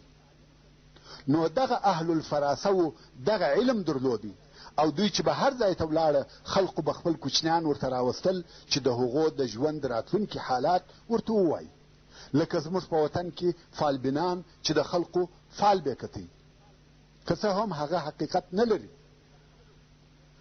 نو د دغه اهل الفراسه څخه یو نفر یو وخت و مکې مکرمې ته راغلی او خلقو خپل کوچنیان ورته راوستل چې د ژوند راتلونکي حالات یې ورته ووایي. په دې جمله کې ابو طالب هم خپل وراره محمد صلی الله علیه و آله وسلم ورته راوستی او دا واقعه هم هغه د شام تر سفر وروسته وه. نو محمد علیه الصلاة وسلام یې ورته راوستی او د کوچنیانو په قطار کې یې د ده مخ ته کښېناوه. دغه د علم الفراسه عالم تر اوسه د کوچنیانو په لیدلو او کتلو شروع نه ده کړې، خو محمد صلی الله علیه و آله وسلم ته ډېر په ځیر او دقت سره ګوري او دغه کتل یې هم غیر عادي او غیر طبیعي وه. مخ ته یې ګوري، لوړ ورته ګوري، کښته ورته ګوري، دا کتل یې ډېر شدید او حیرانونکي وه، حتی چې ابو طالب د دغه کتلو څخه وبېرېدی. بیا نو سړی د یوه طرفه څخه د هلکانو په کتلو شروع وکړه، په خپل کار مشغوله سو. په دغه وخت کې ابو طالب محمد صلی الله علیه و آله وسلم تر لاس ونیوی او د دغه مابین څخه یې ویستی او ګوښه یې کړي. سړی چې د نورو کوچنیانو د لیدلو او کتلو څخه فارغه سو، هر څه چې ګوري محمد صلی الله علیه و آله وسلم نسته. نو ویل څه سو هغه ځوان چې دغه اوس ما مخته ناست و؟ چا جواب نور کاوه. نو یې په لوړ آواز نارې کړه، څه سو هغه هلک چې زما مخته ناست و؟ رایه ولئ. په والله هغه لره شان او شوکت، درجه او عظمت سته. ابو طالب خو د مخه لا بیرېدلی و. محمد صلی الله علیه و آله وسلم یې نه راوستی چې دا هم د رسول الله صلی الله علیه و آله وسلم د لوړې درجې او عالی مقام یوه نشانه او علامه وه.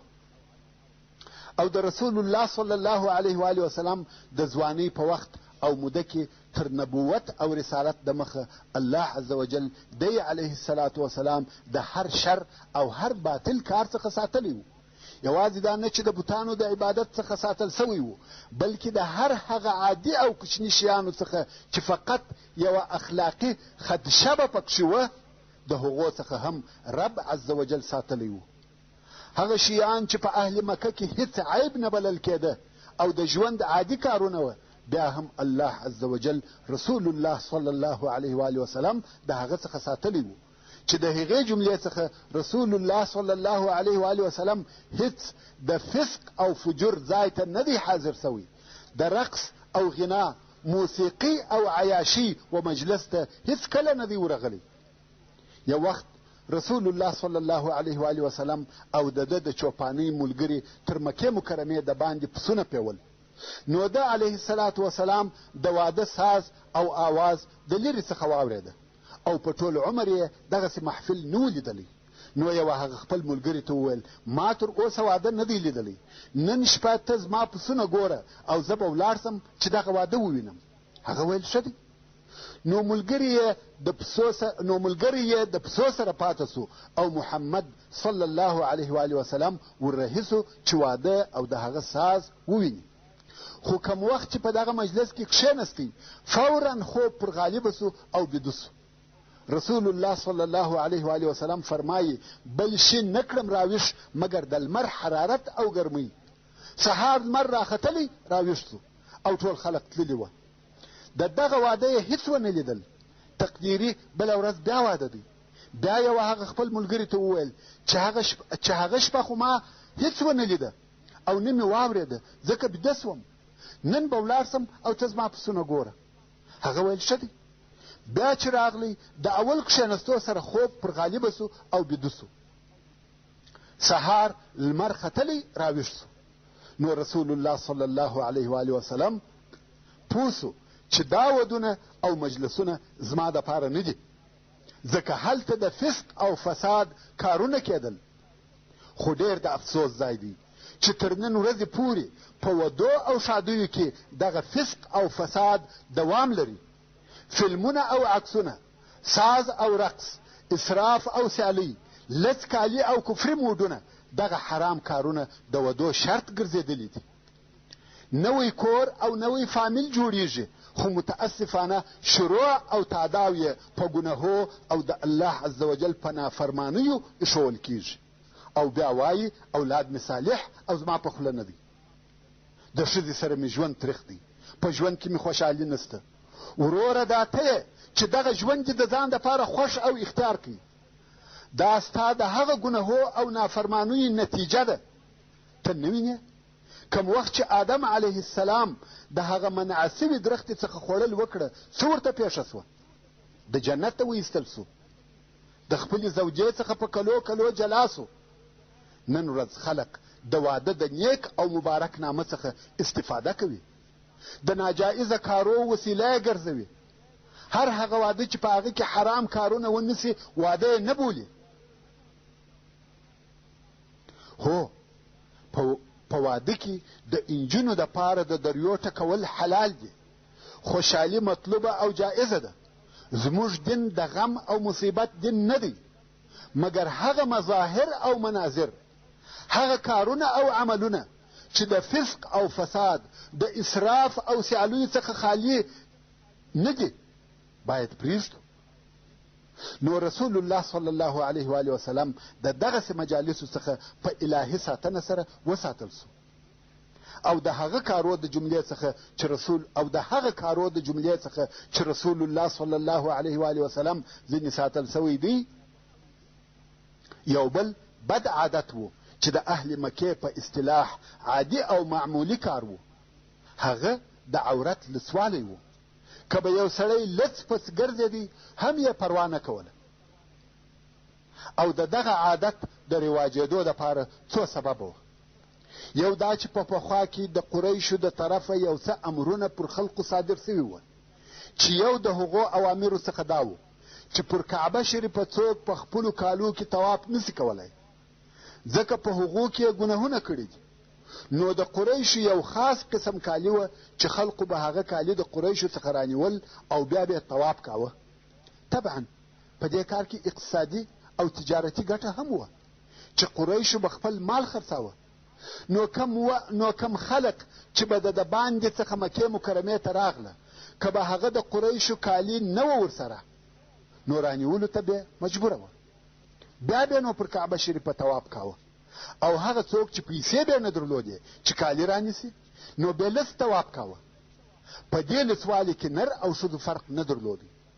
د ډېر جهالت څخه د حیوانیت درجې ته رسېدلي وه. او د لسوالي دپاره بل سبب دا و چې جزیرة العرب په صورت عموم سره غریبان وه، هر چا پوره کالي نه درلوده. نو په مکه مکرمه او عربو کې د عورت لسوالی یو عادي او طبیعي کار ګرځېدلی و. خو پر دغه سربیره رسول الله صلی الله علیه و آله وسلم هیڅکله نه لڅ طواف کړی دی او نه لڅ ګرځېدلی دی. الله عز وجل د دغه بې سترۍ څخه ساتلی و. په عربو کې دغه لسوالی او بې ستري د هجرت تر 9 کال پورې دوام درلودی، څو چې د مکې مکرمې تر فتح وروسته رسول الله صلی الله علیه و آله وسلم تر حجة الوداع یو کال د مخه د حج په موسم کې حضرت ابوبکر صدیق رضی الله تعالی عنه مکې مکرمې ته ولېږي او ورته ویې فرمایل خلق خبر که چې تر نن ورځې وروسته به هیڅوک لڅ طواف نه کوي. نو څرنګه چې د ټول بدن لڅېده په مکه مکرمه کې یو عادي او طبیعي کار و او هیڅ عیب نه بلل کېدی، نو کم وخت چې به خلقو کارونه کول، خاصتا یو څه درانه او مشکل کارونه لکه ځینې د خټو او بنا کارونه یا د ډبرو نقلول، نو به ځانونه لڅول. بلکل به یې کالي وکشه او کار به کاوه. یو خو به د ګرمۍ تاثیر یو څه لږ سو او بل به کالي نه څیرېده. او د دوی لباس یا کالی چی شوه؟ فقط یو د اوږو پټو چې د کمیس کار یې ځینې اخیستی او بل لونګ. نو یوه ورځ رسول الله صلی الله علیه و آله وسلم د خپلو ملګرو سره کار کاوه او د یوه ځای څخه یې و بل ځای ته ډبرې نقلولې.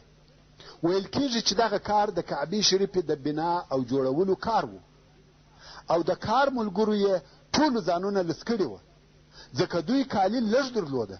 نو کم وخت چې به یې ډبرې نقلولې، لونګ به یې خلاص کړي او هغه به یې پر اوږه کښېښاوه او ډبره به یې پر هغه لونګ کښېښول، نو اوږه به یې د زخمي کېدو څخه وساتل سوه.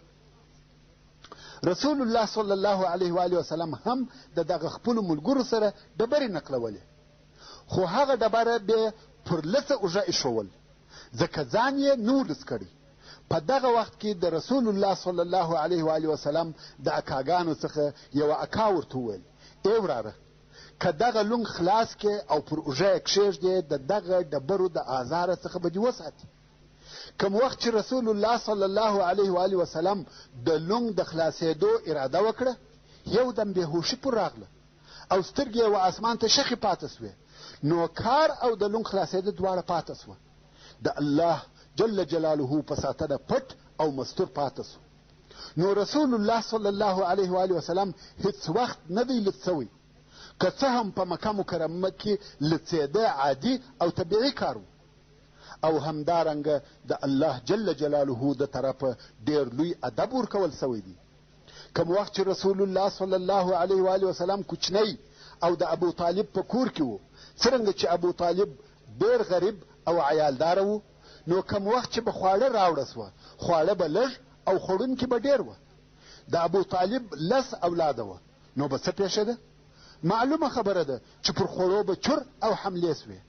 خو رسول الله صلی الله علیه و آله وسلم د دغه نورو هلکانو پر ډول پر ډوډۍ چور نه جوړاوه او حملې یې نه وهلې. په انتظار به ناست و. کوم وخت چې به د ابو طالب عیال او اولاده د ډوډۍ خوړلو څخه فارغه سوه نو به محمد صلی الله علیه و آله وسلم وکتل. که به کم شی پاته و هغه به یې وخوړی او که به نه و پاته دغسې وږی به ګرځېدی او داسې ډېر پیښېده چې څو ورځې به وږی ګرځېدی ځکه د هغو څخه اصلا شی نه پاته کېدی. نو رسول الله صلی الله علیه و آله وسلم د دغه خپلو ښو اخلاقو په سبب که څه هم وږی به و خو د نورو هلکانو پر ډول به پر ډوډۍ چور او حملې نه جوړول. څو یوه ورځ ابو طالب په خپله و دې حالت ته متوجه سو چې دغه نور هلکان خواړه ځینې خلاصوي او محمد صلی الله علیه و آله وسلم ته شی نه پاته کېږي. نو یې خپله کورنۍ امر کړه چې محمد صلی الله علیه و آله وسلم ته خواړه جلا ورکوئ ځکه دی علیه الصلاة وسلام د نورو هلکانو پر قسم پر ډوډۍ تلوار نه کوي او وږی پاته کېږي چې دا کار د رسول الله صلی الله علیه و آله وسلم د ادب څخه و او د رسول الله صلی الله علیه و آله وسلم د اخلاقو څخه یو هم صدق او رښتیا ویل وه. په ټول عمر یې هیڅ د درواغو او مخالفه خبر نه ده کړې. که څه هم د کوچنیوالي او وړکتوب په حالت کې و دا هم هغه ادب دی چې د الله جل جلاله د طرفه ورکول سوی و. کم وخت چې د رسول الله صلی الله علیه و آله وسلم عمر 15 یا په بل روایت 10 کلو ته ورسېدی د فجار جنگ پېښ سو او رسول الله صلی الله علیه و آله وسلم په هغه جنگ کې ګډون او اشتراک وکړي. د جنگ فجار یا حرب الفجار بیان خو مې مخکې درته کړی دی چې حرب الفجار و هغه جنگ ته ویل کېږي کوم چې په حرامو میاشتو کې پیښ سي او حرامې میاشتې 4 دي. رجب چې دا یوازې میاشت ده او نورې 3 میاشتې چې سره پسې دي ذوالقعده ذوالحجه او محرم دي. په دغه 4 میاشتو کې د ابراهیم علیه السلام په دین کې جنگ شروع کول او تجاوز کول حرام او ناروا وه خو د خپل ځان څخه دفاع جائزه او روا وه. نو څرنګه چې د حوازن قبیلې په دغه میاشتو کې پر قریشو حمله وکړه نو قریشو ته دا جائزه وه چې د ځان دفاع وکړي. نو په دغه جنگ کې چې حرب الفجار ورته ویل کېږي رسول الله صلی الله علیه و آله وسلم د خپلې کورنۍ او اکاګانو په ملګرتیا د مکې مکرمې څخه دفاع کول او رسول الله صلی الله علیه و آله وسلم فرمایي كنت انبلو لاعمامي في يوم الفجار یعنی ما خپلو اکاګانو ته د فجار په ورځ غشي ورکول او څوک وایي د فجار په ورځ د خپلو اکاګانو څخه غشي ګرځول او هغو جنګ کاوه. څرنګه چې دا جنگ د ډېرې مودې دپاره و نو په دغه جنگ کې رسول الله صلی الله علیه و آله وسلم د جنگ کولو طریقه هم زده کړه ځکه جنگ یې ولیدی او اشتراک یا ګډون یې هم پکښې کې وکړي. همدارنګه رسول الله صلی الله علیه و آله وسلم په حلف الفضول کې ګډون او اشتراک کړی دی. حلف الفضول یعنی د مظلوم د حقوقو د اخیستلو دپاره قسم. د حلف الفضول جوړېده هم یوه قصه لري. هغه دا چې د اهل یمن څخه یو نفر د تجارت دپاره یو څه مال و مکې مکرمې ته راوړی و او دغه مال یې پر عاص ابن وائل په پور خرڅ کړي.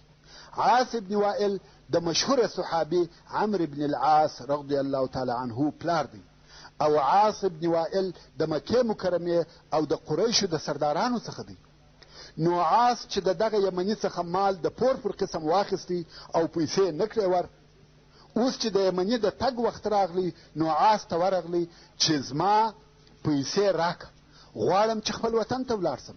مګر عاص ابن وائل د نن سبا وعده ورکوي او معطله کوي څو د یمني صبر و پای ته ورسېدی. نو د آخر وار دپاره و عاص ته ورغلی ویل پیسې مې راکوې که یا؟ عاص ویل یا. ورځه هر څه چې دې په وسه پوره وي هغه وکړه. موږ مخکې ویلي وه چې هلته د ځنګله قانون و هر زورور به کمزوری خوړی. اوس هم عاص ظلم کوي. یمنی مسافر او بیچاره دی نه قوم سته نه قبیله څوک نه لري چې د کومک وکړي. اوس نو په حیرت کې دی چې څه وکړي. بالاخره و هغه دارالندوه ته ورغلی کوم چې د قریشو د ټولونو ځای و.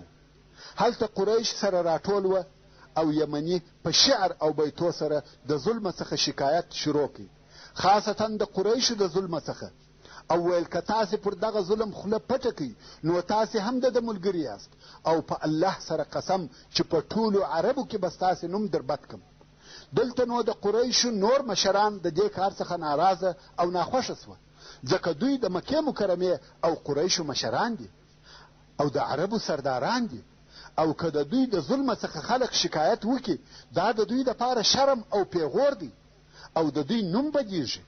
نو د قریشو څخه څو نفره سره یو ځای سوه او پر دې یې عهد او قسم وکړي چې د هر مظلوم کومک به کوو او د ظالم څخه بې حق ور اخلو، که څه هم دا ظالم هر څوک وي. او دا کار په اوله کې 3 نفرو شروع کړي چې د هر یو نوم فضل و، نو ځکه دغه قسم ته حلف الفضول ویل کیږي، او څوک بیا وایي چې دغه قسم ته په دې سبب سره حلف الفضول ویل کیږي چې فضول په عربي کې حقوقو ته وایي. نو حلف الفضول یعنی د حقوقو د اخیستلو دپاره قسم، د مظلوم او د هغه د حقوقو د دفاع دپاره قسم. نو دغه 3 نفرو په الله سره قسم یاد کړي، هر مظلوم چې په مکه مکرمه کې وي که د اهل مکې څخه وي یا د بل ځای وي د هغه دفاع به کوو او د ظالم څخه به یې حق ور اخلو، که څه هم دا دفاع زموږ په وینو او مرګ سره وي. خو د مظلوم حق به د تورې په زور ورته راګرځو، او بیا یې اهل مکه سره یو ځای کړه. ویل څوک زموږ سره په دې قسم کې ملګري کیږي؟ د مکې مکرمې ډېر خلق د دوی سره په دغه قسم کې ملګري او یو ځای سوه چې د هغو څخه یو هم محمد مصطفی صلی الله علیه و آله وسلم و. البته دا قصه د رسول الله صلی الله علیه و آله وسلم تر بعثت د مخه وه. بیا نو دغه نفر ټول سره یو ځای سوه، تورې او اسلحه یې راواخیسته، د عاص ابن وائل و کور ته ورغله، او عاص ته وویل چې موږ د مظلوم سره پر کومک قسم کړی دی، نو د دغه سړي حق ورکه، که نه ورکوې وژنو دي. ورونو دا هم مړانه همت او غیرت و، غواړي چې د مکې مکرمې د سردارانو څخه او د دوی د قومه څخه یو نفر د ظلم د لرې کولو دپاره ووژني. عاص چې دا د دوی عزم او اجتماع ولیده، د دوی اتحاد او اتفاق یې ولیدی، نو یې د دوی خبره قبوله کړه او د هغه یمني حق یې ورکړي. ورونو دلته مې یوه بله قصه را په یاد شوه، هغه دا چې یو چا یو څه پیسې د ابوجهل سره کښېښولې، خو کم وخت چې راغی چې خپلې پیسې د ابوجهل څخه غواړي، ابوجهل منکره سو، پیسې نه ورکړي. سړی هر څه وکړه، دې خوا ها خوا ته ولاړی، ابوجهل یې پیسې نه ورکړي. نو سړی راغی د کعبې شریفې پر شاوخوا نور قریش سره ناست دي، و هغو ته وایي چې زما مال د ابوجهل سره پروت دی او ابوجهل یې نه راکوي. نو په تاسې کې داسې څوک شته چې دا زما مال د هغه څخه راواخلي؟ قریش ورته وویل په موږ کې خو نسته، خو هغه سړی ویني چې هلته عبادت کوي، رسول الله صلی الله علیه و آله وسلم هلته پر لمانځه ولاړ و هغه ته اشاره وکړه، ول تا هغه سړی ویني، ورڅه هغه سړی دې حق در اخیستلی سي. په حقیقت کې دا کار قریشو د پسخند دپاره کاوه، مګر هغه مسافر سړی مجبوره سو او مجبوره و. نو راغی رسول الله صلی الله علیه و آله وسلم په لمانځه او عبادت مشغوله دی، کم وخت چې د لمانځه څخه فارغه سو، نو دا سړي ورته وویله زما مال د ابوجهل سره دی، او دغه خلقو راته وویله چې بې له تا څخه بل څوک یې نسي ځین رااخیستلی. متوجه اوسئ. رسول علیه صلات وسلام نور ته وویل چې وروره دا زما کار نه دی او زما په وسه نه ده پوره. دا یې هم نور ته ویل چې دا خلقو په تا پسخند وهلی دی، ولاړ شه په بل چا پسې وګوره چې هغه د دا قومو د مشرانو څخه وي، هغه به یې در واخلي. یا داسې نور ته ویل، و سړي ته ویل درځه. سړی او رسول الله صلی الله علیه و آله وسلم سره ملګري سوله او راغله. رسول علیه صلات وسلام د ابوجهل د کور دروازه ور وټکول. ابوجهل راووتی، څوک ورته ولاړ دی؟ د ابوجهل لوی دشمن رسول الله صلی الله علیه و آله وسلم. و ابوجهل ته وایي د دغه سړي مال ورک. هغه ول پر سترګو لاړې کور ته ننوتی، هغه مال یې راواخیستی او سړي ته یې په لاس ورکړ. دی هم ځل را رئیس قریش او ابو جهل ته ویل چې دا دې څه وکړه؟ ابو جهل ویل په والله د ده تر شا یو مست اوښ ولاړ و، که ما دا پیسې نه وای ورکړې هغه دا عمله را اچوله، زه یې خوړلم. ما د بیرې څخه دا پیسې ورکړې وه دا سړي ته. دا هم یو قصه وه. ورون بیرته به د حلف الفضول و قصې ته راسو. دغه حلف او قسم په جاهلیت او اسلام کې دوام پیدا کوي او باقی پاتې سو. رسول الله صلی الله علیه و آله وسلم په صحیح حدیث کې فرمایي قد دعیت فی الجاهلیة الى حلف لو دعیت الیه فی الاسلام لاجبت. یعنی د جاهلیت په عصر او زمانه کې و یو حلف او اتفاق و یو عهد او وعدې ته وبلل سولم چې هغه داسې حلف دی که چیرې و هغه ته په اسلام کې بلل سوی وای هم به مې دغه بلنه او دعوت قبول کړی وای. نو دغه حلف الفضول په اسلام کې هم باقی پاتې سو. حتی د رسول الله صلی الله علیه و آله وسلم تر رحلت وروسته هم پاتې و. یو وخت بیا په وروسته کې د یزید ابن معاویه د طرفه د مدینې منورې والي چې ولید نومېده د سیدنا حسین ابن علی رضی الله تعالی عنه په حق کې ظلم وکړ او د حسین رضی الله تعالی عنه حق یې نه ورکاوه. نو حسین رضی الله تعالی عنه ورته وویل که ته زما حق را نه کې زه به وحلف الفضول ته ورنارې کم. عبدالله ابن زبیر رضی الله تعالی عنه هم په دغه وخت کې حاضر و. نو عبدالله وویل که حسین وحلف الفضول ته نارې کړي وای قسم په الله ما به خپله توره را ایستلې وای او تر هغو به مې بیرته نه وای په پوښ کې کړې چې یا مې د ده حق ور اخیستی وای یا زه وژل سوی وای. خو هغه د مدینې منورې والي د حضرت حسین رضی الله تعالی عنه حق د بیرې څخه ورکړي. چیرې دي نن داسې کسان؟ مقصد دا چې دغه حلف په اسلام کې هم قائم او ثابت پاتې سو او دغه قسم عهد او قسم اتحاد او اتفاق ډیر ښه کار دی. په داسې اتحاد کې لوی او مهم مقصدونه سته. که نن ورځ اسلامي حکومتونه دغسې اتحادیو او اتفاقیو ته ورداخل سي چې په هغه کې د مظلوم دفاع کیږي دا جائز او ښه کار دی. حتی که مظلوم د مسلمانانو څخه هم نه وي، ځکه د اسلام د اهدافو څخه یو هم د ظلم استکول او نیستکول دي. نو دغه حلف الفضول په اسلام کې باقی پاتې سو او رسول الله صلی الله علیه و آله وسلم هم په دغه حلف کې اشتراک کړی دی. پس له دې څخه یوه کوچنۍ واقعه پیښه سوه چې د رسول الله صلی الله علیه و آله وسلم و ژوند ته تغییر ورکړي.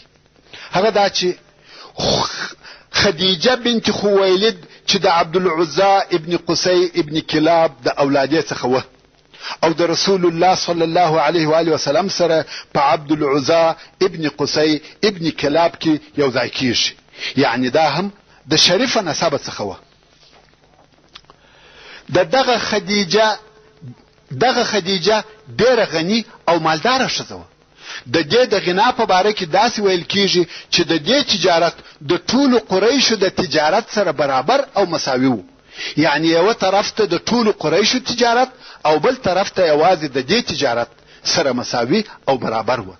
څرنګه چې دا ښځه وه په خپله تجارت نسوای کولای، نو یې څه کول؟ خپل مالونه به و قسم قسم خلقو ته ورکول، چاته په شراکت، چاته په مزدوري، حتی یو نفر ته هم خپل ټول مال او دارایی په لاس نه ورکول، ځکه ممکن هغه خیانت ورسره وکړي او ټول مالونه ځینې غصب کړي. نو یو مختلفو خلقو ته یو څه مالونه ورکول. او څرنګه چې دا ښځه وه د بازار د قیمتو معلومات هم نه ورته کېدی، امکان یې درلودی چې خلق درواغ ورته ووایي او پیسې ځینې وخوري.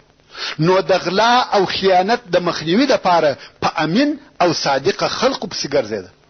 کوم وخت چې د محمد صلی الله علیه و آله وسلم د صدق او امانت تعریف او توصیف د هر چا څخه اوریدي او په عین حال کې د دې قریب هم وو، نو یې د محمد صلی الله علیه و آله وسلم څخه وغوښته چې د دې د تجارت یو څه مالونه شام ته یوسي.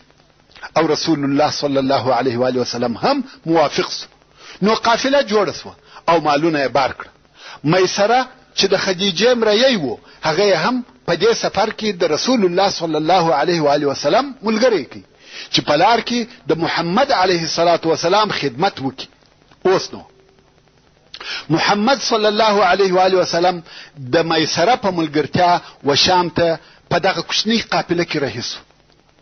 په لار کې میسره د محمد صلی الله علیه و آله وسلم څخه عجیب او غیر عادي کارونه ولیده. اول ادب او اخلاق.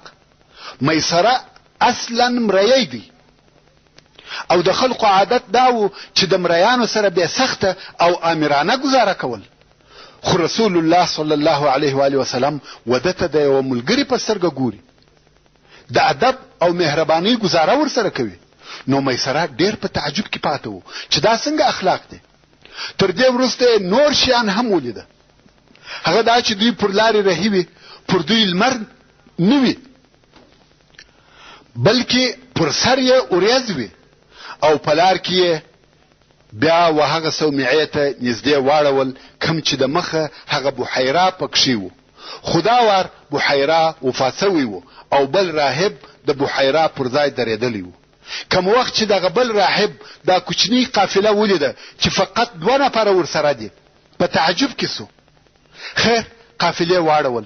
محمد صلی الله علیه و آله وسلم لاړی. هلته ګوشه د قافلې څخه لري یو درخت و، تر هغې درخت لاندې کښېنستی او راهب ورته ګوري چې د درخت شاخونه راکږیږي او پر رسول الله صلی الله علیه و آله وسلم سایه جوړوي.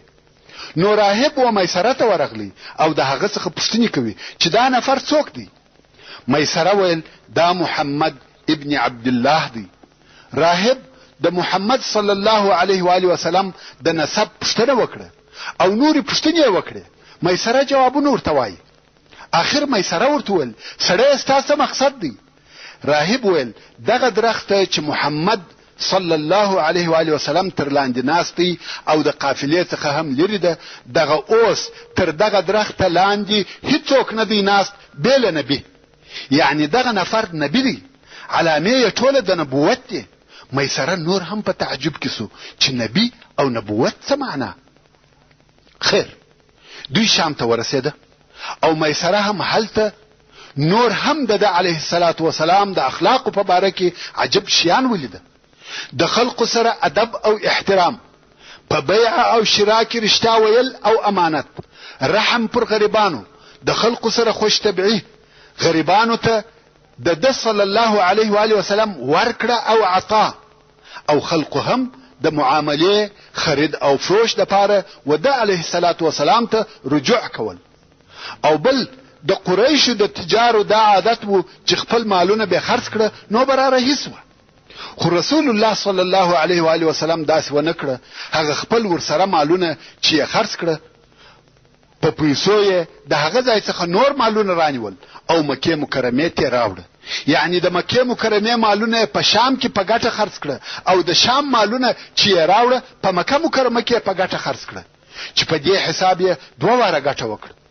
نو یې ښه او مناسبه ګټه و خدیجې ته راوړه چې بل چا دونه ګټه نه ورته راوړې. ورونو اوس نو موږ ولیده چې رسول الله صلی الله علیه و آله وسلم د غریبۍ په حالت کې څنګه ژوند کاوه او کم وخت چې بیا غني او تاجر سو څنګه اخلاق او معامله وه. د مشرانو او سردارانو سره هم ژوند وکړي، په جنگ هم پوسو ځکه د علیه الصلاة والسلام په خپل اشتراک پکښې وکړي. او اوس مو بیا ولیده چې په تجارت کې څنګه معامله وه. ټول هغه شیان چې د خلقو په ژوند پورې تعلق لري د هغو ټولو دوره او تجربه پر تیره سوه. کم وخت چې خدیجې رضی الله عنها دا د ګټه او پوهې صداقت او امانت ولیده ډیره خوشحاله سوه. بیا نو خدیجې رضی الله عنها د میسره څخه د محمد صلی الله علیه و آله وسلم د اخلاقو او معاملې پوښتنه وکړه او میسره هم د اوریځې څخه رانیولې. بیا د راهب خبرې او د علیه الصلاة والسلام اخلاق، رحم، شفقت، عقل او په کاروبار پوهېدل ټول یو ورته بیان کړه. خدیجه رضی الله عنها هم د علیه الصلاة والسلام د اخلاق او صداقت، د کار او امانت څخه ډېره راضي وه. او په دغه وخت کې د محمد صلی الله علیه و آله وسلم عمر 25 کاله و او د خدیجه رضی الله عنها عمر 40 کاله و. او کونډه هم وه. خدیجه رضی الله عنها تر دغه وخته 2 واره واده کړی وو او 2 واره خاوند وفات شوی وو. نو څرنګه چې د رسول الله صلی الله علیه و آله وسلم اخلاق او ادب، امانت او صداقت ډیر خوښ سوه، نو یې اراده وکړه چې د ده علیه الصلاة والسلام سره واده وکړي. تر ده محترم ورونو څرنګه چې فته پای ته ورسېده، نو پاته قصه به په راتلونکې 4مه فته کې واورئ ان شاء الله تعالی. وصلى الله تعالى على خير خلقه محمد وآله وأصحابه وأهل بيته أجمعين. والسلام عليكم ورحمة الله